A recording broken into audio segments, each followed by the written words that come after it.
Foi divulgada hoje mais uma pesquisa eleitoral XP e PESP para a presidência da República. Na pesquisa estimulada, quando são apresentadas aquelas opções de candidatos aos entrevistados, o cenário é o seguinte: o ex-presidente Lula, do PT, aparece em primeiro, com 45%.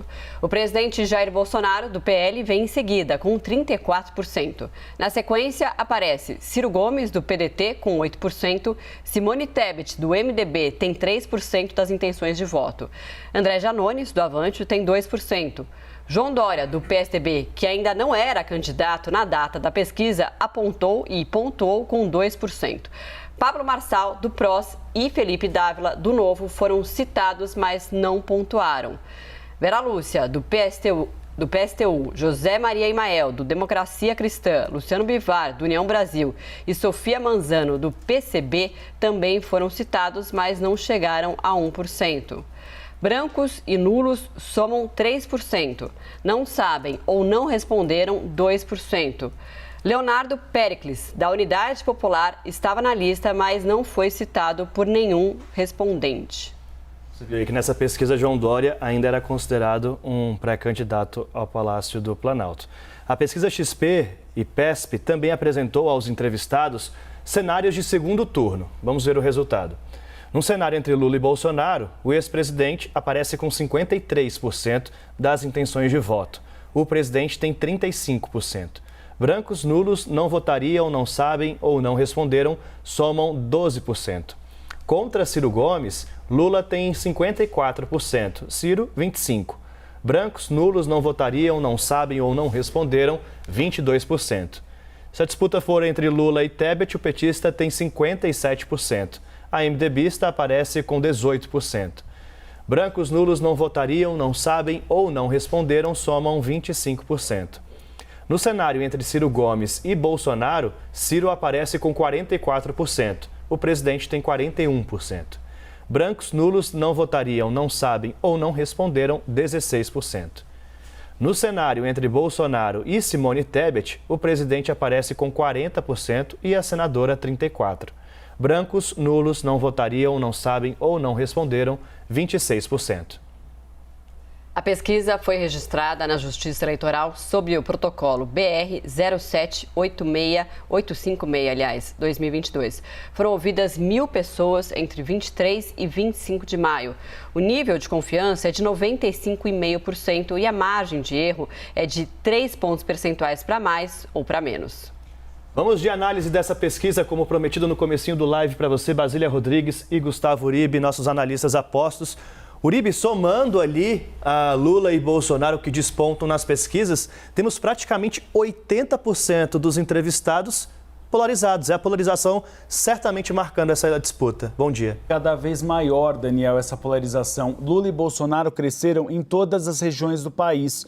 E você teve uma diminuição exponencial daqueles que dizem que votarão com certeza em ambos. Além disso, brancos e nulos caiu de 10 para 5. Estava no começo do ano até em 10, agora chegou para 5. Nós tivemos uma entrevista mais cedo com o Antônio Lavareda, que é diretor do Instituto IPESP, e ele disse justamente isso, que a probabilidade é que esses 5 foram para Lula e Bolsonaro, ou seja, a polarização está cada vez maior na disputa eleitoral desse ano. Ele comparou até com o cenário de 2006, quando a gente teve uma disputa de Luiz Inácio Lula da Silva contra Geraldo Alckmin, hoje aliados de chapa, na época adversários. Naquele primeiro turno, 90% dos votos válidos ficaram em Lula e Alckmin, ou seja, uma polarização completa. E ele acha, e ele acredita, Antônio Lavareda, que esse cenário deve se repetir.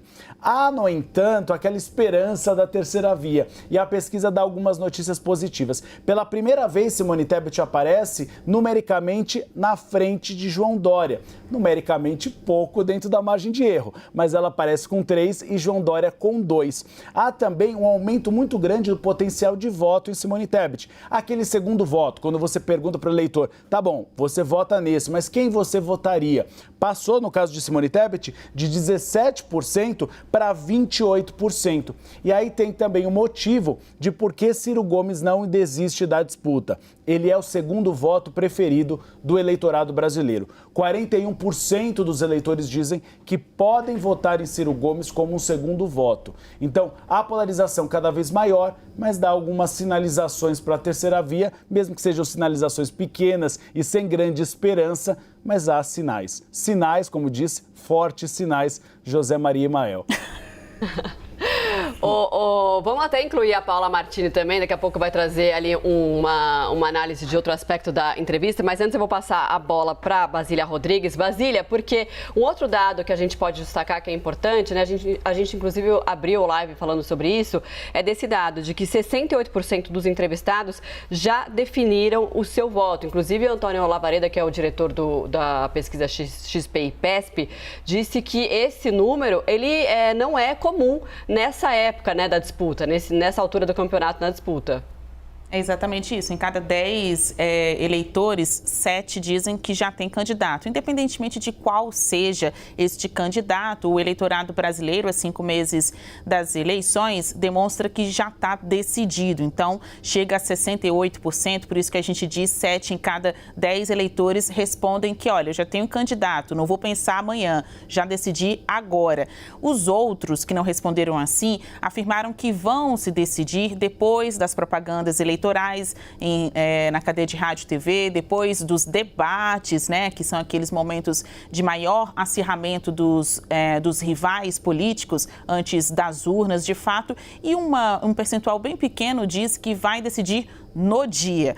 Bom, quem prefere ser mais previsível de hoje já tem candidato. 7 em cada 10 eleitores afirmam que vão com estes que estão aí mesmo. Então não dá para surgir um outsider, um outro nome agora a vir emergir como favorito na disputa eleitoral. A gente pode então traçar como importante nessa pesquisa uma demonstração dos candidatos Lula e Bolsonaro, que continuam liderando a pesquisa, avançando sobre o convencimento do eleitor. Então, os dois estão crescendo nitidamente, dá para a gente observar aí por essa última IPESP, Lula com 45%, Bolsonaro com 34%, também nas pesquisas espontâneas. Então, quando o eleitor não é submetido a uma lista prévia de candidatos, quando ele é perguntado em quem você vai votar, tem mais eleitor hoje chamando atenção para os nomes de Lula e Bolsonaro do que nas últimas pesquisas. Por isso que a gente compreende, né, tanto analistas políticos quanto pesquisadores, que crescem as chances dessa disputa ser resolvida em primeiro turno. Mas, correndo por fora, tem os outros candidatos, Ciro Gomes, Simone Tebet. Tebet pela primeira vez, ainda que muito pouco, né? Ficou na frente de João Dória. Dória só aparece nessa pesquisa porque o eleitorado foi submetido a este levantamento entre segunda e quarta-feira desta semana, e na segunda-feira foi justamente o dia que Dória jogou a toalha e disse que não iria mais participar. E os pesquisadores já estavam em campo ouvindo a população. Tanta coisa aconteceu nessa semana, né? Segunda-feira já aconteceu tanta coisa. Imagina. Paula, muito bom ter você aqui nessa tela dividida com a gente e até para a gente trazer um assunto importante, porque gera muita discussão nas redes sociais. Por exemplo, a pesquisa XP e PESP, que a gente está trazendo agora, traz resultados diferentes do que a gente viu daquela divulgada pelo Datafolha ontem. Lembrando, o Datafolha apontava que o ex-presidente Lula tinha 48% das intenções de voto e Bolsonaro 27% nesse primeiro turno da pesquisa estimulada. Essas diferenças acabam incentivando discussões, questionamentos, muitas vezes não legítimos, sobre institutos de pesquisa, sobre o que acontece com o cenário eleitoral atual. Por que há essa diferença, Paula?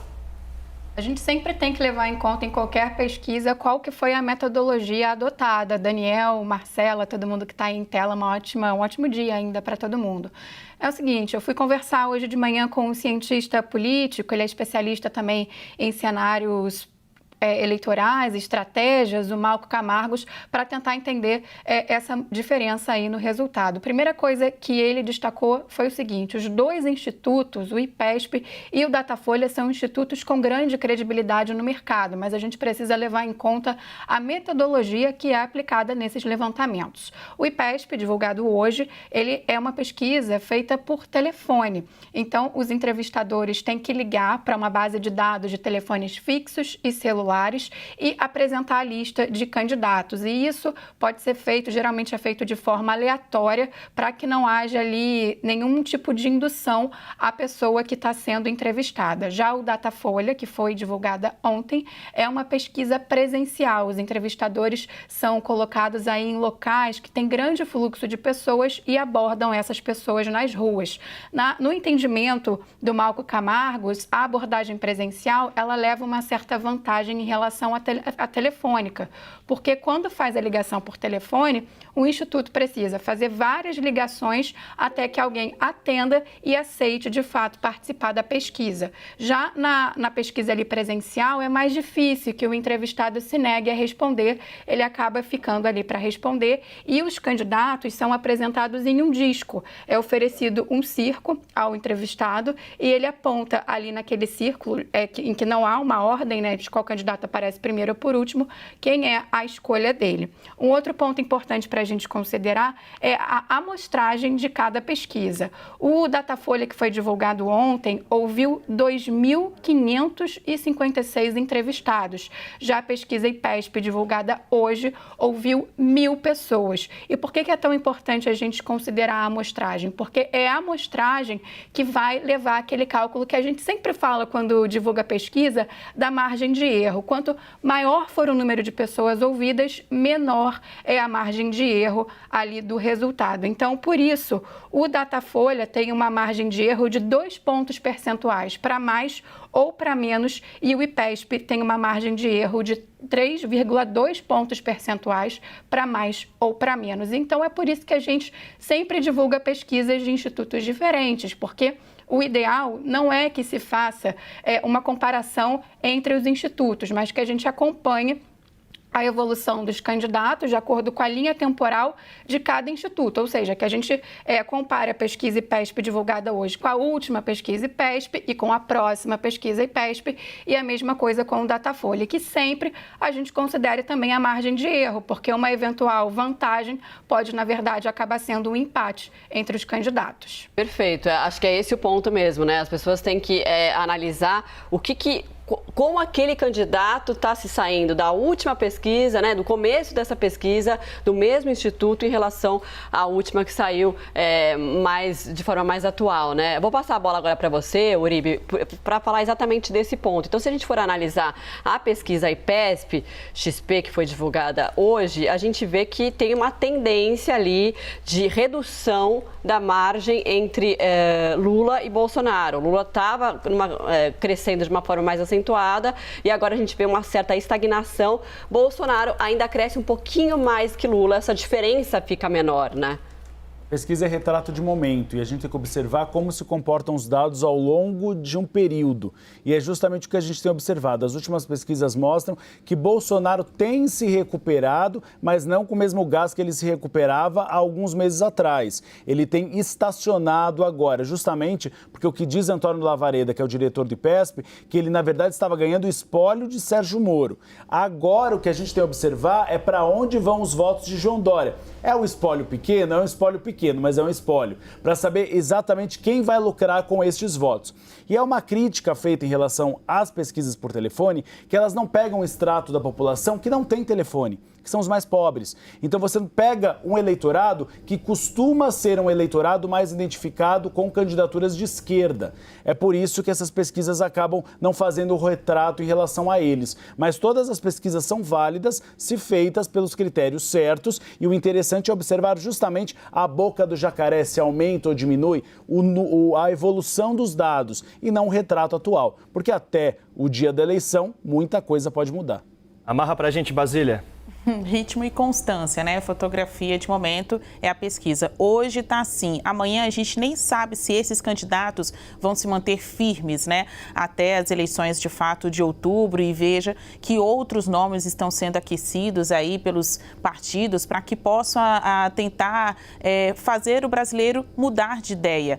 O que o jogo nos mostra até aqui é que a polarização está ganhando com esse impasse da chamada terceira via, seja União Brasil, que pulou fora da terceira via, ou MDB, PSDB e Cidadania, que ainda estão lá se auto-intitulando assim. Estes outros candidatos estão comendo poeira do ex-presidente Lula e do presidente Jair Bolsonaro. São dois nomes mais conhecidos pelo eleitorado brasileiro. Então surge aí um tipo de esperança numa dobradinha, Simone Tebet com Ciro Gomes, ou alguma outra combinação destes que não estão aparecendo nas pesquisas. Eles não conseguiram entrar ainda no jogo eleitoral, não viram aí competitivos se depender de Lula e Bolsonaro. E são dois candidatos que se retroalimentam. Quando a gente olha o presidente e olha o discurso do ex-presidente Lula, um conversa com o outro. É como se eles não vissem os seus outros opositores, porque as pesquisas mostram que eles não estão metendo medo em ninguém. E só uma curiosidade em relação também às pesquisas quando são feitas cara a cara, né, pelos avaliadores ou por telefone. Uma outra preocupação das pessoas que atendem o telefone para responder em quem elas vão votar é que elas não estejam realmente falando com o instituto pesquisador, né? Então, a possibilidade de ter o seu número identificado e depois sofrer algum tipo de retaliação pelo que está respondendo, isso também influencia no humor do eleitorado, né? Na preocupação do eleitorado na hora de responder. Todas as pesquisas são válidas, por isso que é muito importante a gente aqui fazer esse cruzamento de dados entre o que dizem as pesquisas por telefone, as pesquisas cara a cara, estas que são habilitadas pela Justiça Eleitoral, levam em consideração critérios, extratos de eleitorado. Você está ouvindo tanto o eleitorado de direita quanto de esquerda, de centro, não só quem ouve o seu próprio umbigo, né? Quem acaba pregando para convertidos, porque também tem dessas pesquisas aí circulando pela internet. Estas não dá nem para analisar. Ah, com certeza, né? Já descarta logo de cara. Gente, adorei essa divisão de tela. Olha só, todos os analistas do Live CNN. Vou tirar uma foto, viu, Daniel? Dá pra postar, provar né? uma PEC, tem código para provar PEC. Toda vez o Uribe fala isso. E amo que as mulheres são maioria, hein? Elas estão dominando e que assim seja, né? Assim seja. Valeu, gente. Até já.